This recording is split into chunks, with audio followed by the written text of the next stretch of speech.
Lake Champlain is a pretty big lake, the biggest in Vermont, even if we have to share it with New York State. So while a pretty big map comes in handy to illustrate it, the 35-foot by 27-foot one that covered most of the Hunter meeting room at the Manchester Community Library for a few days from November 10th to 12th, it was really about showing the extent of the region's watershed, where all that water that flows into the lake comes from. It was also an opportunity for the sixth graders at the Manchester Elementary Middle School to check it out as well on a class visit on Thursday, November 10th.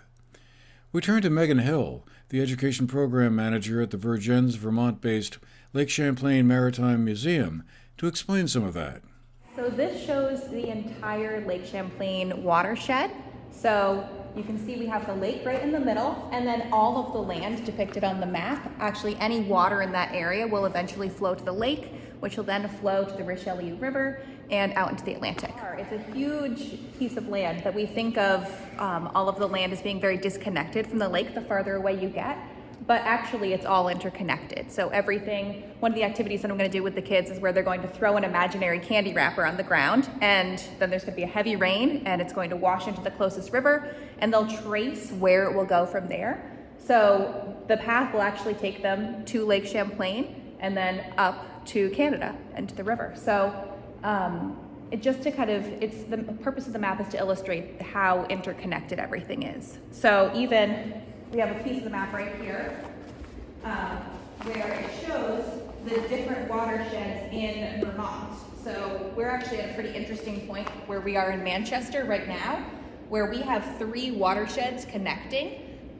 So right here is about where we are, and the Hudson River Basin and the Connecticut River Basin, and then the Lake Champlain Water Basin is right above us. So right over here, here's Dorset, the bottom of the map. So we're just at the very edge of the Lake Champlain drainage basin. We do different programs in schools where teachers can either design a lesson that works really well with their curriculum in the map, or I can come with it and lead lessons. So we have a whole bunch of different lessons.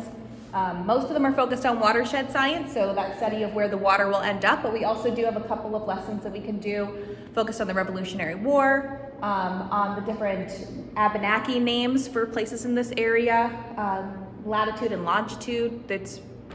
You can do virtually anything with it. After they arrived, the sixth graders immediately began exploring the map and locating the different towns and rivers.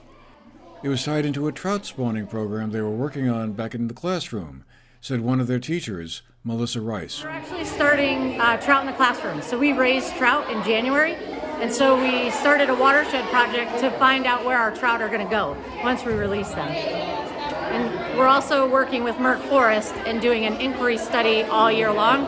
And so the kids are thinking about that watershed of Merck Forest also, where Merck is in relation to Lake Champlain and Manchester. Yeah, they're very interested in trying to figure out where our trout might end up.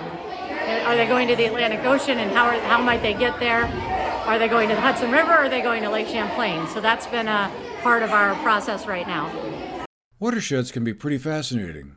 The Battenkill River, for instance, flows west towards the Hudson River and from there on to the Atlantic Ocean. But the eastern slopes of the Green Mountains sends its water east to the Connecticut River and from there on to the Atlantic Ocean. The water winds up in the same place, but finds different routes to get there. For the GNAT-TV News Project, I'm Andrew McKeever.